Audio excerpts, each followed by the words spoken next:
Azadlıq Radiosunun müxbirinin yolu Bakının Nardaran kəndinədir. O Nardaran ki, hətta Heydər Əliyev dönəmində də öz qayda qanunları ilə Azərbaycanın başqa yerlərindən fərqlənirdi. İnsanlar istədikləri vaxt heç kəsdən icazə almadan kəndin mərkəzindəki İmam Hüseyn meydanına toplaşıb aksiya keçirir, problemlərini deyir, hökumətə etiraz edirdilər. Amma 2015-ci ilin noyabrında Baş Mütəşəkkil Cinayətkarlıqla Mübarizə İdarəsinin keçirdiyi əməliyyatdan sonra burada hər şey dəyişdi. Bugün artıq əvvəlki Nardarandan əsər əlamət qalmayıb.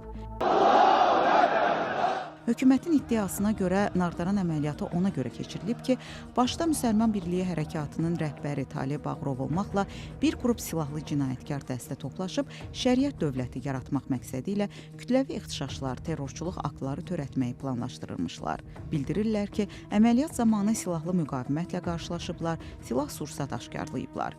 Amma ittiham olunanlar cinayətkar dəstə, şəriət dövləti qurmaq planları haqda iddiaların yalan olduğunu, heç bir silahlarının olmadığını, ehsan məclislərinə əməliyyatçıların qəfildən girib atəş açdıqlarını, heç bir müqavimət göstərmədiklərini bildirirlər. 2015-ci il Nardaran olayından sonra ağır ittihamlarla 20 ilədək həbs cəzası alan 40-dan çox dindarın, o cümlədən Nardaran sakininin əksəriyyəti sonradan əfv sərəncamı ilə azadlığa çıxdı.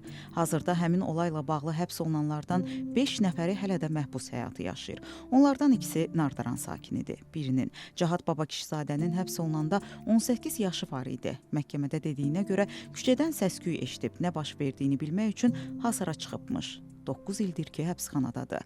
Ələmdar Bünyadov düşünür ki, Nardaranda polis xofunun bugünədək davam etməsi, kəndin sanki əsarətdə saxlanması həm də elə Sibris layihəsinə görədir. Emin Ağalarov Nardaranı Abşeronun Las Vegasını çevirmək ehtimalından da danışıb. Deyib ki, Sibris Kurort kompleksində kazino açmaq istəyir. Onda deyib ki, hökumət bu təklifi nəzərdən keçirir.